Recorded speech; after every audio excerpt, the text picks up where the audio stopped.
जी, मेरा नाम ग़ुलाम रसूल भुट्टो है और ये मेरी वाइफ़ है, ये मेरी भतीजी है। कुछ दिन पहले हमने एक पसंद की शादी की थी, जिसकी वजह से बड़े रौली बख्श और लोगों ने कारोबारी का इल्ज़ाम लगा के मेरी भतीजी जरगे में लेने की कोशिश की, जिसका सीएम सिंध मकबूल बाक़िर साहब ने नोटिस भी लिया था और साथ में वज़ीर दाख़िला ने भी नोटिस लिया था। लेकिन एसएचओ और जो बाड़ू थानों का था घोटकी ज़िले में, तो उन्होंने हमें यकीन दहानी की और कि आपको तहफ़्फ़ुज़ देंगे, आपकी फ़ैमिली को तहफ़्फ़ुज़ देंगे।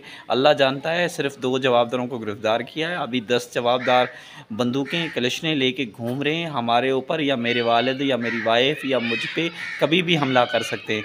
खुदा के लिए पहले भी वो वडेरे मेरा भाई कत्ल करवा चुके हैं, मेरी बहन अगवा करवा चुके हैं, मेरे घर, मेरे दुकान थे वो गिरा चुके हैं, कम से कम मेरा मदरसा था वो गिरा चुके हैं, दरख्त काट चुके हैं।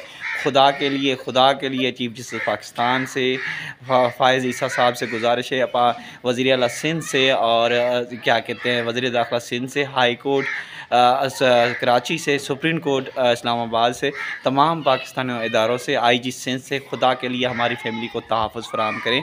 हम डर के खौफ के मारे ज़िंदगी जी रहे हैं। खुदा के लिए हमारी मीडिया से भी अपील है, खुदा के लिए हमारी मदद करें।